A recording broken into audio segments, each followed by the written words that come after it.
I'm Jenna Brooks, 33 years old, and I've spent most of my life chasing approval.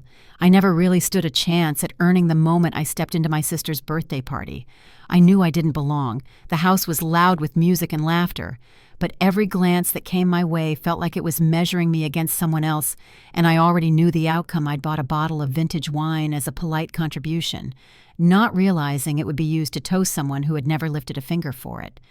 I hadn't planned to stay long. But then my father picked up the microphone. Before I go any further, let me know where you're listening from in the comments. And if you've ever been the quiet one in the room who worked hard but never got the credit, go ahead and tap like and subscribe. I grew up in a family that praised softness over strength and warmth over ambition in our house.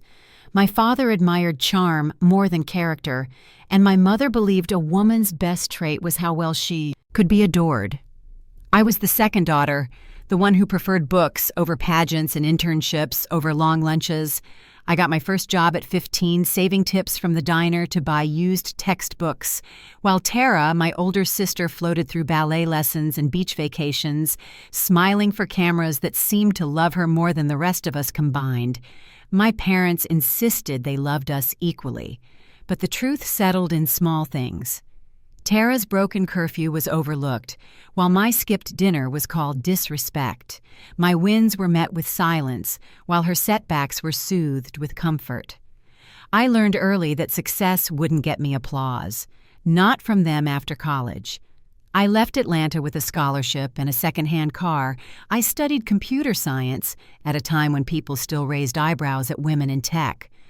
I pushed through long nights, learned fast, failed faster, and built my way into the kind of job that made my old classmates ask how I'd done it by 31.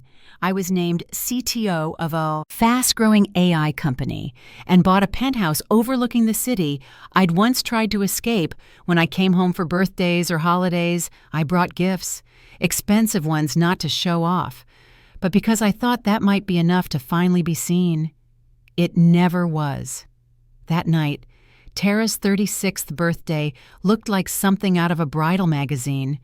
There were marble floors and white orchids, and a private chef who barely looked up from the lobster tails I helped pay for with $500, and a last-minute wine delivery I covered because someone forgot to order it myself. My mother walked right past me without a word, heading straight for the dessert table, and my father greeted guests like a politician, smiling and shaking hands, while Tara laughed nearby in a dress that cost more than my monthly mortgage. I stood near the fireplace holding a drink I'd paid for, listening as a family friend called Tara radiant and asked if she'd finally decided on a career. No one laughed harder than my uncle. I wasn't jealous. Not exactly. I just felt like a ghost walking through a house I once lived in. They didn't mention my promotion last month or the contract I'd landed, worth more than any of them had seen in one deal. My mother told Aunt Nancy I was too focused on business to ever find a husband, and Aunt Nancy nodded like it was a tragedy.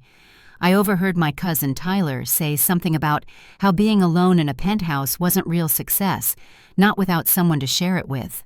I smiled through all of it, every comment, every question, answered with polite laughter and sips of wine as the room filled with music and praise for a woman who hadn't worked a job in 10 years. I stayed because leaving would have proved their point that I didn't know how to be part of a family that celebrated feelings over facts. I helped with the cake, I greeted neighbors, I offered to refill drinks, and when I thought no one was looking, I stepped out onto the balcony just to breathe, but the quiet didn't last long. Inside, my father tapped the mic and cleared his throat, and the room began to still. I turned back toward the glow of the living room, not knowing that his next words would set everything in motion. My father stood near the center of the living room, his hand gripping the microphone like it was part of some ceremony.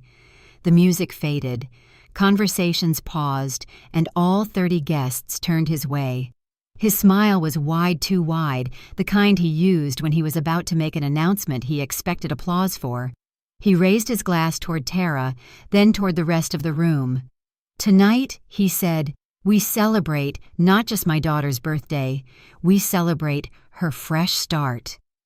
His eyes landed on me, then he added, "And thanks to Jenna's generosity, Tara will have a new home, a penthouse overlooking the skyline, a gift from sister to sister."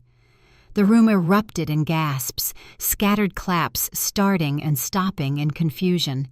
I stood frozen. For a moment, I thought I had misheard him. My penthouse, the place I bought after years of all-nighters and missed holidays.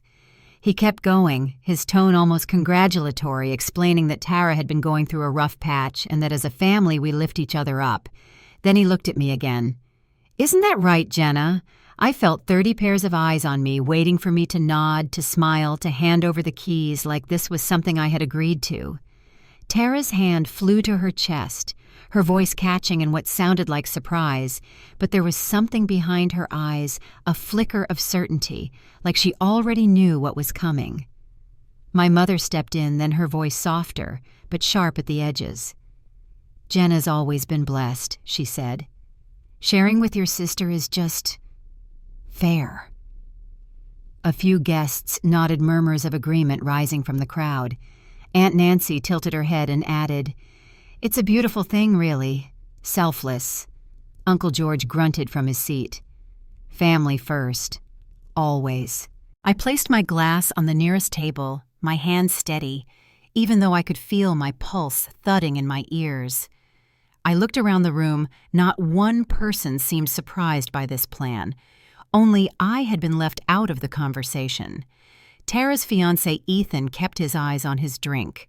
A few guests pulled out their phones, maybe sensing the tension. My father waited for my answer. His smile gone now. I took a breath. "No," I said. Just one word, but it cut through the room like a snapped string. The clapping stopped. My father's face shifted. "Excuse me," he said. I repeated it. "No, I'm not giving away my home." Silence fell heavy and awkward. Then came the chorus, my mother's voice rising again, calling me cold. Aunt Nancy whispering to her husband, a few people shaking their heads, not even bothering to hide it. "That place is too big for one person anyway," someone muttered. "She's always been like this," another added. Tara dabbed her eyes, but I saw the tightness in her jaw. I wasn't ruining a surprise. I was breaking up a performance. I straightened my back. "I paid for half this party," I said. "The wine, the chef. But my penthouse, that's mine. I earned it." The murmurs quieted, replaced by a sharp tension that crept into every corner of the room. My father stepped toward me, microphone still in his hand. "You're making a scene," he said low and tight. I didn't move. "You made it," I said, "when you decided to speak for me." The look in his eyes changed then. Not disappointment, something darker. Without another word, he raised his hand and struck me. The sound was sharp, the kind that silences everything. My head turned with the force of it, and I felt my earring fly off, bouncing across the tile beneath the chandelier. Someone gasped. Another person reached for their phone. I didn't say a word. I touched my cheek where it stung my skin, already warm. From across the room, a guest whispered, "Is she really just going to stand there?" But I wasn't frozen. I stepped away from the table, bent down, and picked up the earring. When I stood, Tara was still beside our father, her face composed. I looked straight at her. "Happy birthday," I said, and slipped the earring into my pocket. The crowd had parted like something sacred had just shattered, and no one wanted to be caught standing too close to the broken pieces. I didn't glance back. The noise behind me returned in scattered bursts, but I kept walking, my heels quiet on the marble floor. As the door closed behind me, the sound of the party disappeared, replaced by the hum of the hallway and the quiet ringing in my ears.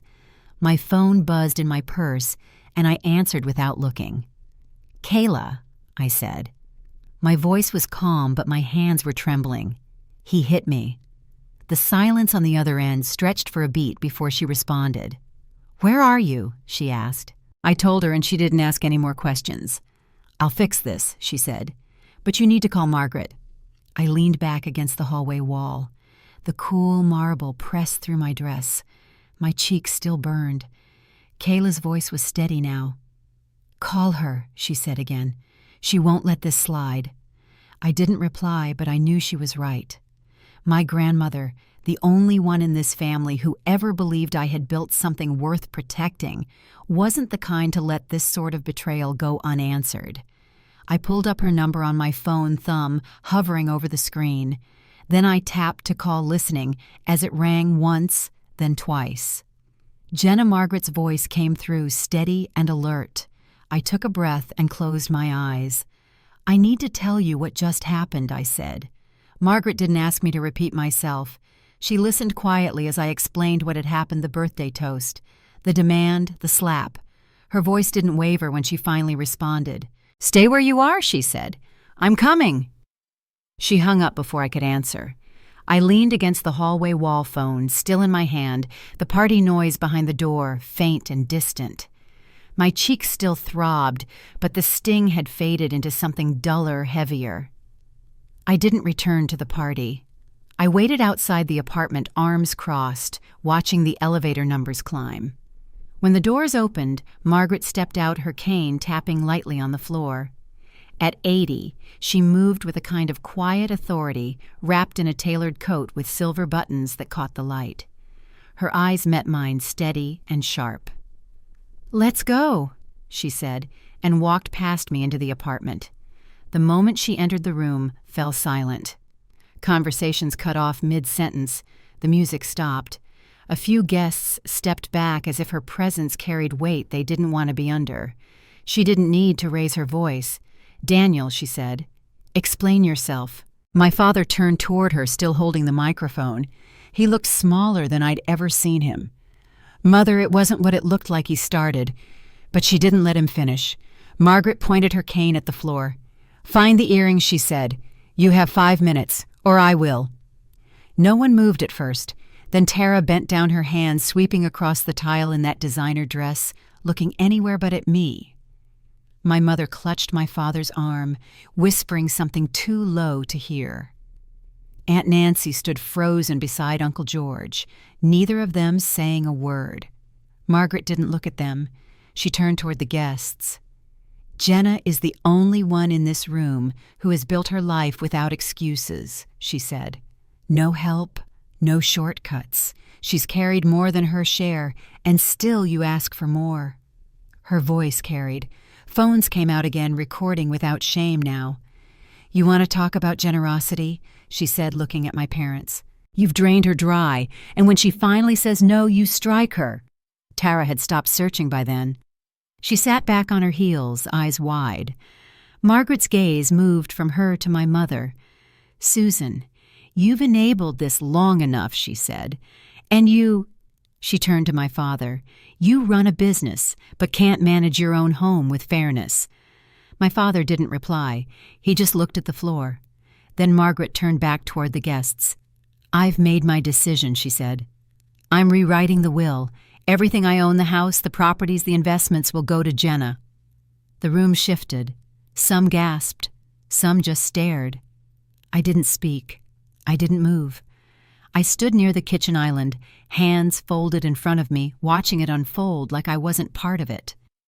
Tara's chair creaked as she sat down hard, her face pale. My mother stepped forward, her voice trembling. "Mother, please," she said. "You're upset.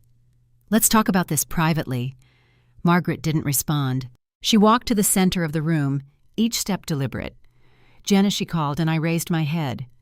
"You don't owe them anything. Not anymore." I took a breath, steadying myself. Tara's hands were shaking. Her eyes were wet now, but not from shock, from loss. My father didn't look at me. My mother stood still, like moving would break something. Someone whispered near the windows. "She's really doing it," they said. "She's cutting them out." Margaret's cane tapped once more against the floor. "You had your chance," she said to no one in particular, "and you threw it away." The tension in the room thickened, but I felt distant from it, as if I'd stepped outside of the storm. Margaret turned back to me and gave a small nod. "Come on," she said. "We're leaving." I followed her to the elevator without looking back. The door closed behind us, sealing the sounds inside. She didn't speak until we reached the lobby. "You okay?" she asked. I nodded. She didn't press. We stepped outside into the night air, and she hailed a car with one sharp wave of her hand. As we rode in silence, I looked out the window. The city lights blurred past, and my phone buzzed again and again in my lap. Notifications, messages, a live stream link already making the rounds. I didn't open any of them, not yet. When I got home, I sat on my couch and stared out the windows, the city stretching far beyond the glass. My phone lit up again. Kayla. Her message was short. It's everywhere. Another followed a minute later. People are furious. I turned the screen over, letting it face the cushions. A few hours passed like that in silence and stillness. Then the doorbell rang. I checked the peephole. My parents stood outside my father's shoulders, hunched, my mother's arms crossed. I didn't open the door. I stood there for a moment watching them shift on their feet. Then I turned away and walked back to the couch. The next morning came early. I hadn't slept much, but I still rose before the sun. The city looked quiet from my windows, the skyline soft with morning haze. I made coffee and left my phone face down on the counter. I already knew it was still buzzing messages from Kayla, a handful of missed calls from numbers I didn't recognize, and likely a dozen texts I wouldn't read. I sat at the kitchen table with a mug in my hand and the dull ache in my cheek reminding me it hadn't all been a dream. It was just after 9 when Margaret called. Her voice was calm. "I need to stop by," she said. "Not long." I told her I'd be home. When she arrived an hour later, she didn't come alone. Her attorney, a man named Calvin Russell, walked in behind her, carrying a slim black folder. I offered them coffee, but Margaret waved it off. She asked if we could sit at the dining table. Once we did, she opened her purse and placed a set of papers in front of me. Calvin remained standing quiet and still. "I don't make promises in public that I don't intend to keep," Margaret said. "What I said last night, it's already in motion." She slid the top page forward. It was a draft of her updated estate documents, my name listed clearly under primary beneficiary. "There'll be a few more things to finalize with the notary," Calvin added, "but the intention is signed and time-stamped." I didn't know what to say. I looked down at the signature line, then back up at her. She was watching me with a level gaze. "I know this might feel like too much," she said, "but it's been long overdue." I nodded, not because I had the words yet, but because I understood. She tapped the table once with her fingertips, then stood slowly, using the cane for balance. "Let them call it what they want," she said. "Entitlement. Revenge. I call it setting things straight." When they left, I remained at the table for a long time. I didn't open the folder again. I just sat there with my hands folded and the city humming outside the windows, everything still and bright in the late morning light. By noon, Kayla came by with takeout on her laptop. She didn't ask for details. She just sat across from me eating sesame noodles and scanning social media with a look that said she'd already seen more than enough. "It's everywhere," she said finally. "Clips, screenshots, half the city has seen the slap by now." I nodded. "I know." We ate in silence for a while. Then she pulled up a post that had been shared nearly 2,000 times.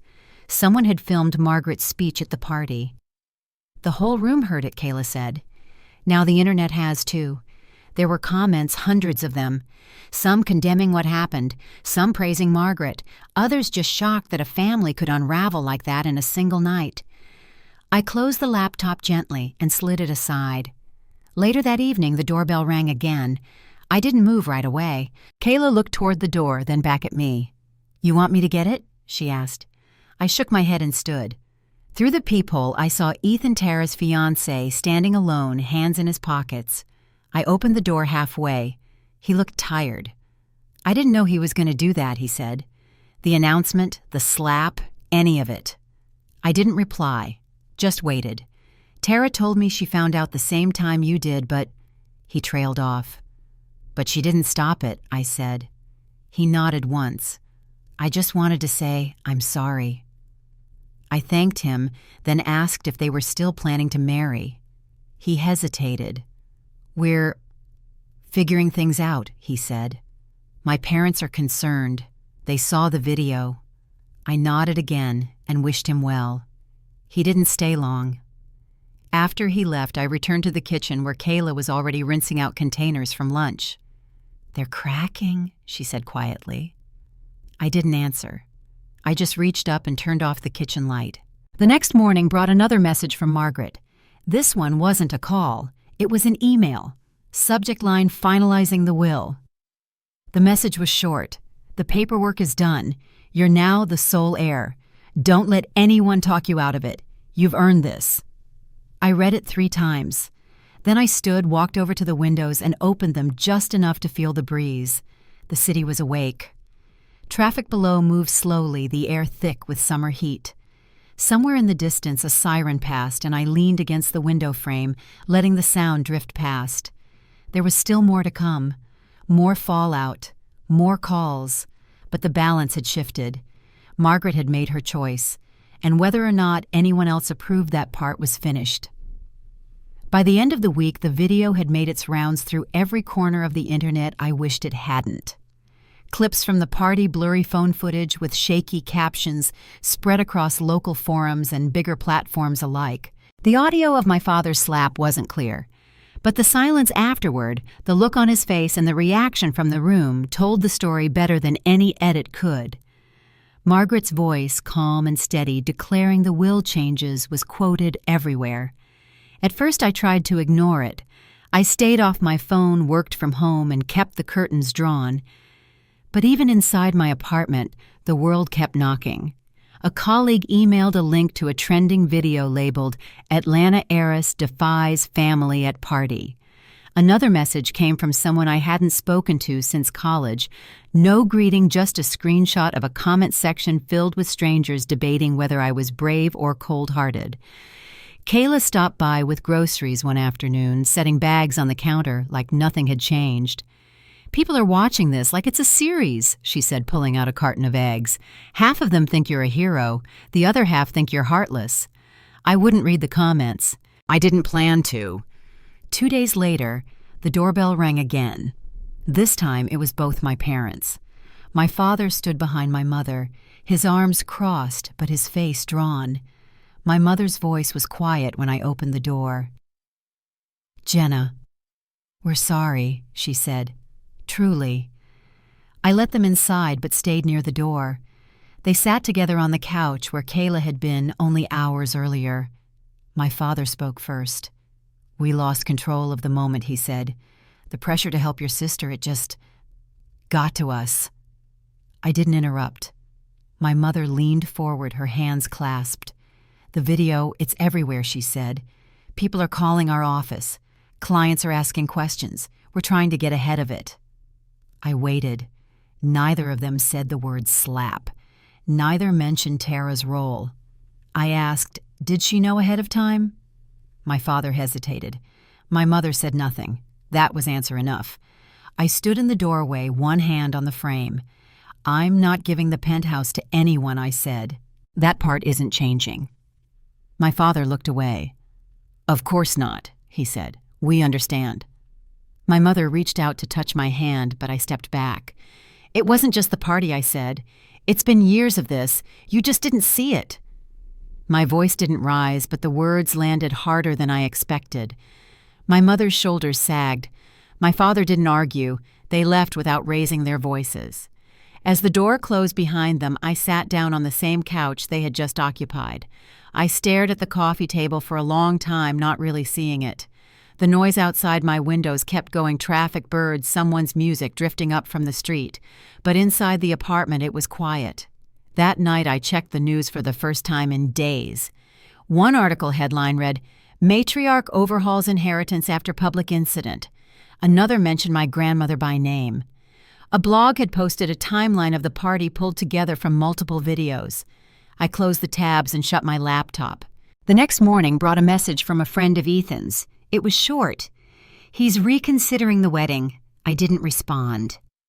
A few minutes later, another message came in from someone I didn't know. They worked at a firm that handled social reputation management and were offering their services. I deleted the email without opening the attachment. Tara hadn't reached out. Not by phone, not by text, not even through one of our cousins. But her silence was loud. Kayla stopped by again the next day. We made tea and sat on the balcony, the sun low and golden across the skyline. "Do you think she'll call?" she asked. I shook my head. "Not unless she wants something." Kayla nodded, wrapping her hands around her mug. "Then she'll call." The following evening, I received a call from an unknown number. I didn't answer, but a voicemail came through. It was Tara. Her voice was quiet, shaky. "I didn't plan it," she said. "I just didn't stop it. And now Ethan's leaving." She paused. "I'm sorry." I didn't delete the message, but I didn't reply either. Later that night, I stood by the window looking out at the city. My phone buzzed again this time with a notification from Margaret. Just one line in the message. "You're not alone in this." I read it twice, then set the phone down and walked to the kitchen to turn off the lights. A week passed without another call from Tara. The voicemail sat untouched, buried beneath newer messages I hadn't bothered to check.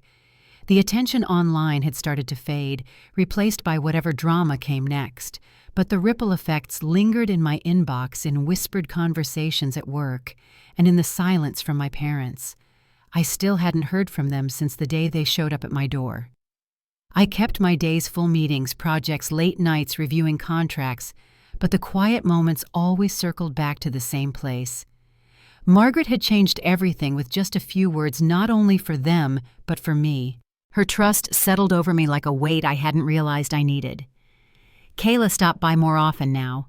We talked about things that had nothing to do with my family. She brought books. Take out a bottle of wine once with a note tucked in the bag that read, "This one's just for you." I didn't ask if she'd written it or if the label said that. I just poured 2 glasses and let the conversation drift to work. Travel plans, the way spring was taking its time that year. One evening, we sat on the floor of my living room, sorting through a few documents Margaret had sent, over nothing urgent, just details about the estate transition. Kayla flipped through the pages, pausing now and then to raise an eyebrow or whistle under her breath. "She's not just giving you the house," she said. "There's land, too. A lake property." I nodded. She said she wanted everything simple, one name on every title. Clean lines. Kayla set the folder aside and leaned back on her hands. "You know what this means, right?" she asked. "They can't touch you now, even if they tried." I didn't respond right away. The room was quiet, except for the low hum from the refrigerator. Then I said, "It's not about them anymore." She gave a small smile and didn't press. That was the difference with her. She never needed to fill the space with noise. Later that night, after Kayla left, I stood by the window looking out across the skyline. A few buildings still had lights on. Somewhere downtown, I knew my father's office was probably still open. He'd always worked late even when he said he wouldn't. My phone buzzed on the counter, breaking the quiet. It was a message from Margaret. "The paperwork is finalized. You'll get the official packet tomorrow. I'm proud of you." I read it twice, then sat down at the kitchen table and opened my laptop. Not for work, just to take it in, all of it. The financial accounts listed my name now. The family trust had been reassigned. Everything she had controlled was now under my signature. There was a line in the attorney's letter that caught my eye: sole beneficiary. Irrevocable transfer. The next day, I drove across town to meet Margaret at her favorite cafe. She was already seated when I arrived, a cup of tea in front of her and a small folder beside her plate. She didn't stand when I approached, just reached for my hand as I sat down. "It's all done," she said. I nodded. "I know." She opened the folder and slid a copy of the final documents across the table. "I didn't want this to feel like a transaction," she said, "but I did want it to be official." We ate lunch slowly. She told me about a neighbor's dog that kept digging up her flower beds. I told her about a new developer we'd hired at work. We didn't mention my parents, not once. It wasn't avoidance, it just wasn't necessary. Before we left, she reached into her purse and handed me a small envelope. Inside was a handwritten note. "Jenna, this isn't a reward, it's recognition. And it's yours fully and without condition. Love, M." That night, I placed the note inside my nightstand drawer. I didn't frame it. I didn't share it. I just wanted it close. There were still messages coming in, some from people I hadn't heard from in years, others from former family friends trying to play both sides. I didn't answer most of them. The ones I did were short, polite, and final. The apartment felt quieter now, but not in a lonely way. I was starting to like the silence, the freedom. I made my own schedule again, met with clients in the mornings, took long walks in the evenings. I spent a Sunday painting one of the guest bedrooms for no reason at all. I hosted a small dinner with just a few coworkers, laughed harder than I had in months, and didn't once think about who might disapprove. It wasn't dramatic. It wasn't loud. But it was mine. It was late spring by the time everything settled on paper. My name was on the deeds, the investment accounts, the trust filings. There were no disputes, no legal delays. Calvin Russell made sure of that. Margaret had done everything with care, no loopholes, no gray areas. I signed the final stack of documents on a Monday morning, then walked out of his office into the sunlight, holding a folder that felt heavier than it looked. Back at the penthouse, I set it on the kitchen counter and poured myself a glass of water. There was no one there to clap, no champagne, no celebration, just quiet. It suited me fine. News traveled faster than I expected. By that weekend, Tara's engagement was officially over. I didn't hear it from her. A colleague of hers, someone I barely knew, sent me a message through social media. Just one line Ethan's family pulled out of the wedding. They've gone no contact. I stared at the screen for a few seconds, then turned it face down and didn't pick it up again for the rest of the night. Kayla came over with dinner that evening. She brought lemon chicken and roasted potatoes still warm in the foil container. We ate on the couch, a blanket over our legs, and a rerun humming softly from the TV in the background. At one point, she looked up and said, "They're unraveling, you know." I nodded once. They are. The next morning, I overheard two people talking in the elevator of my building. I didn't recognize either of them, but one mentioned my father's name. "Did you hear about Daniel Brooks?" she asked the other. "Lost 3 clients in the same week." The other woman shook her head. "He used to be untouchable. Now people are backing away fast." I got off at my floor and kept walking. The calls from my parents had stopped entirely. So had the texts. I hadn't blocked them, but after that day they came to apologize. Neither one reached out again. Whether it was pride or exhaustion, I didn't know. I just knew that the silence felt cleaner than anything they might have said. My voicemail stayed empty. No more explanations, no more requests. At work, things moved forward. Our startup had just signed a new contract with a major university, and I flew out to Boston for 2 days of onboarding and strategy.